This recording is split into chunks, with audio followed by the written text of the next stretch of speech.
excited?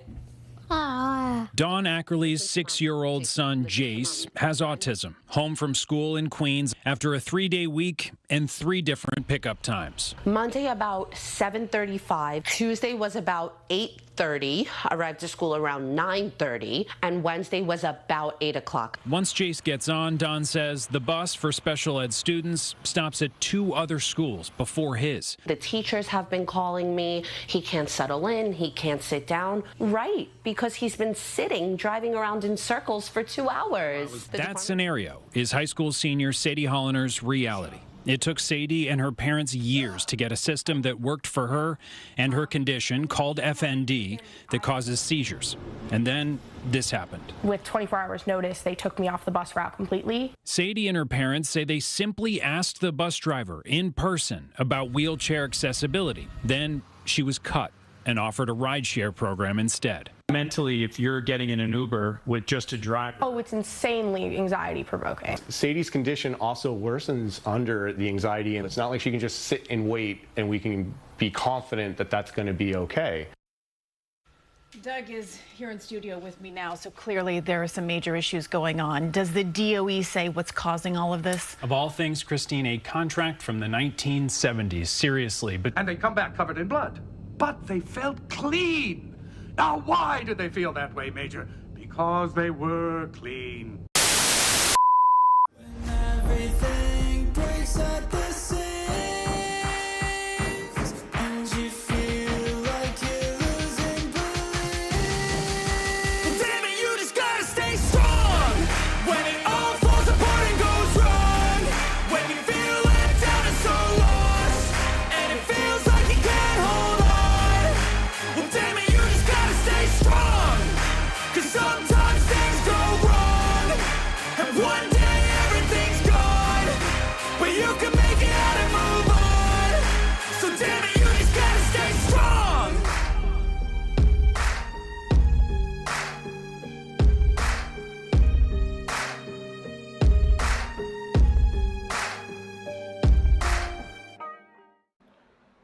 In a previous video, we had discussed about how the MTA here on Staten Island, that they have an issue with buses and that there are massive delays to the situation because they're not approving overtime for the mechanics. So you'll have somewhat of around 300 out of the 800 buses that we have on the island that they're just sitting there, and drivers that are just sitting around in the depots waiting for an available bus to drive. And we also added a second video, whereas because of the situation, especially in this school season, it's leaving out the kids waiting for buses at the end of the school day. So basically, if it's an hour or two late, they're going to be an hour or two late for home, which that's not a good thing, especially in bad weather to that situation. But somebody put out in one of my comment lines, and they said, "But wait, don't kids have the yellow school bus line?"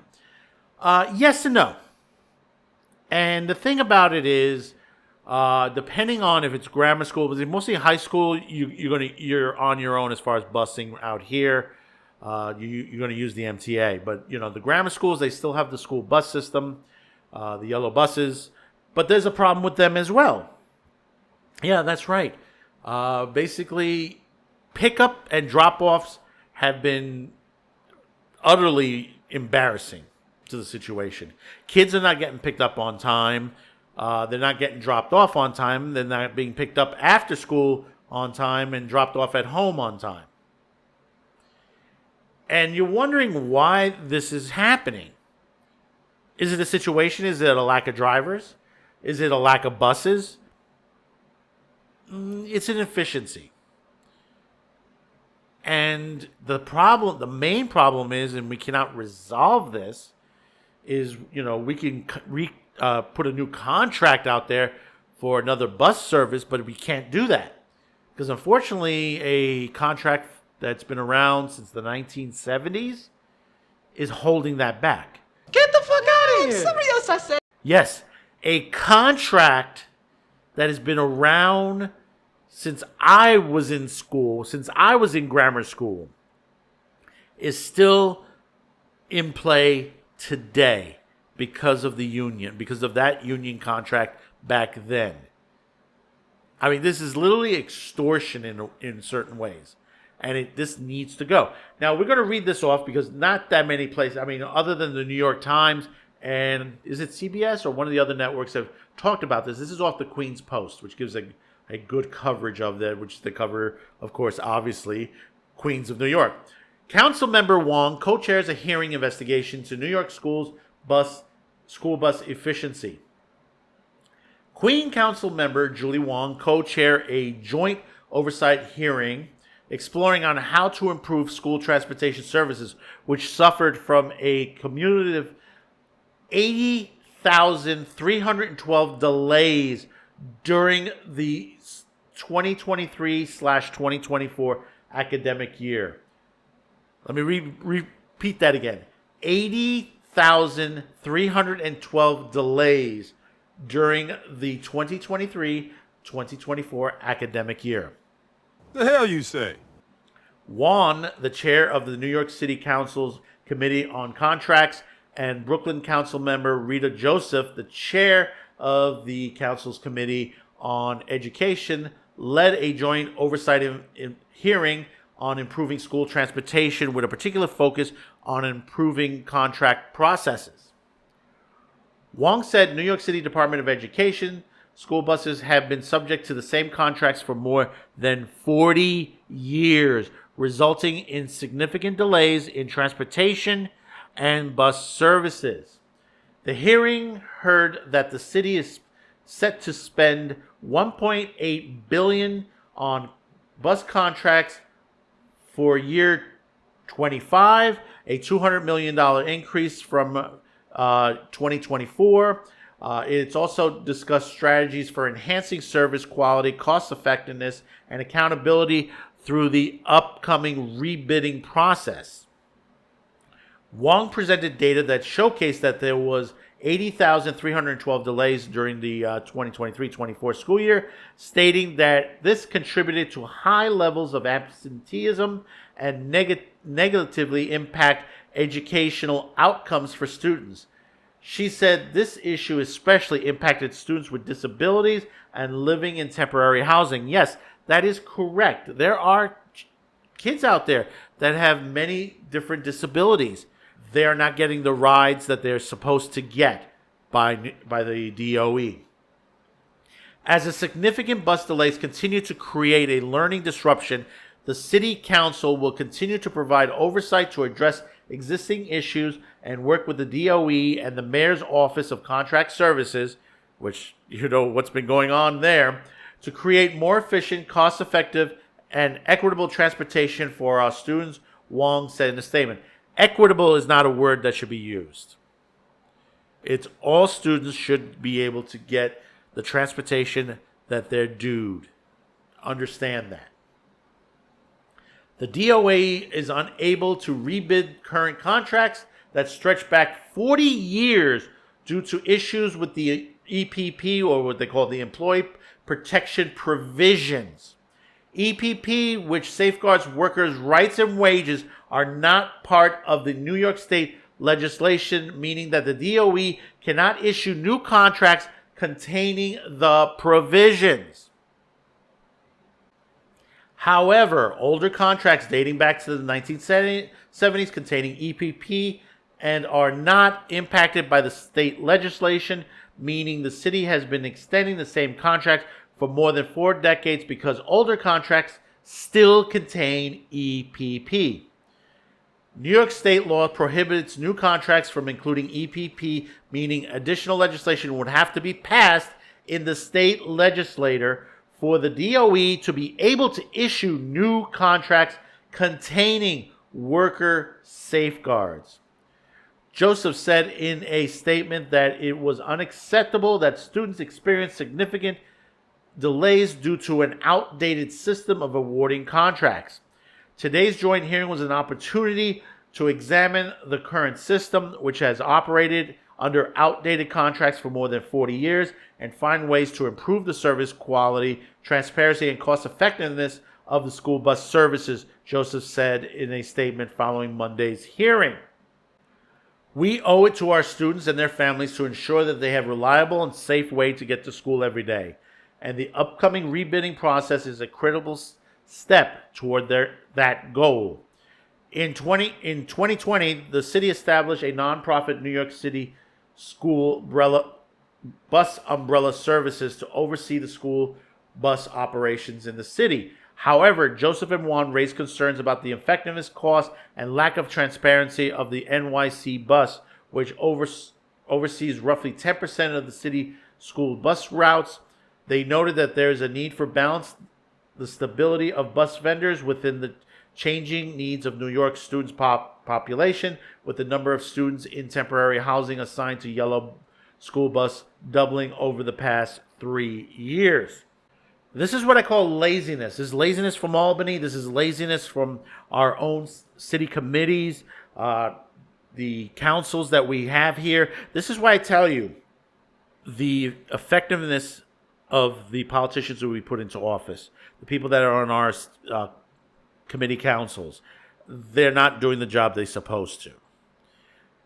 We have a contract here from the 1970s. Who's making money off of this? This is the question I got to ask. Who is making money off of this? Because generally, when you have a union contract situation, which I believe, most of these bus drivers are union, you're going to renegotiate, raise it up. You saw with the longshoreman situation. But here we have the same contract. They're probably getting their raises, but the services hasn't changed. They haven't improved. It's time that we fire certain bus services because they're not doing the job and hire the ones on there.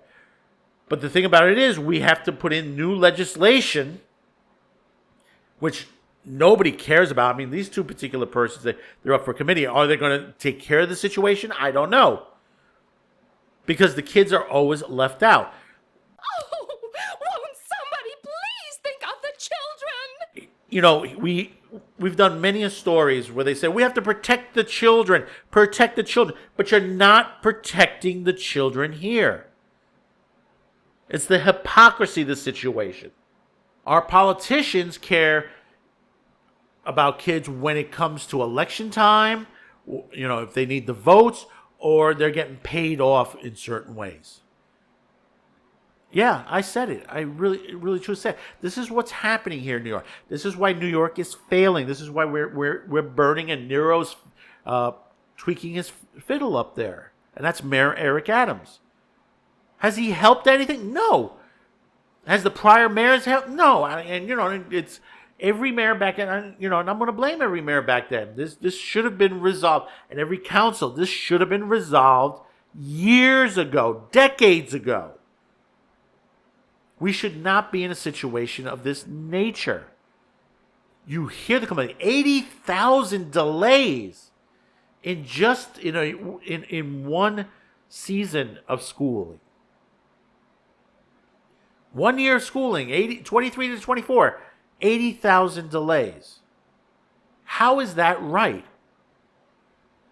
And considering what's been going on lately, how dangerous that is. We're constantly hearing what's going on with kids and, out there, kidnapping or basically turning out, I'm sorry if, to say this, turning out that their life is terminated by some crazy nut out there, or they disappear and never seen again, probably sold into human traffickers. And then those that are, basically have handicaps, basically they're left out in the open, left out in the rain as well, the same as the kids that don't have handicaps, that they're waiting and waiting and waiting, and a bus that doesn't show up on time. The laws need to be changed. And the problem is that you got union leadership that is ahead of this. I understand you're trying to protect. I'm not against unions. I'll tell you that. I'm not against the unions.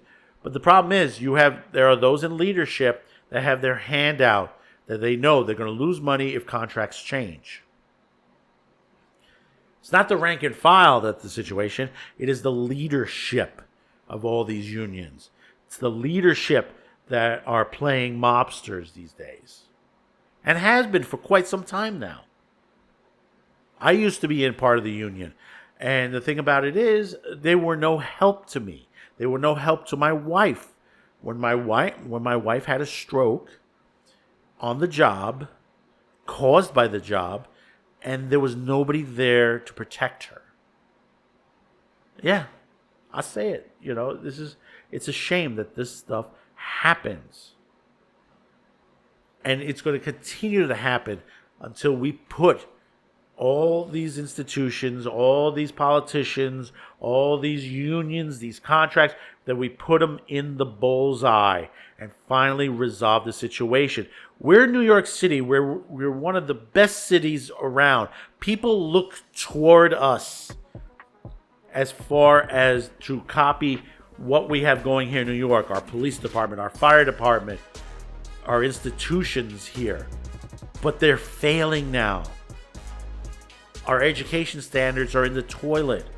Our housing situations are in the toilet. Everything is in the toilet right now. We need to change. We need a new level of rebuilding the city. This is why Staten Island wants to succeed. And we may get it this time around. The people here in Staten Island are tired of the crap.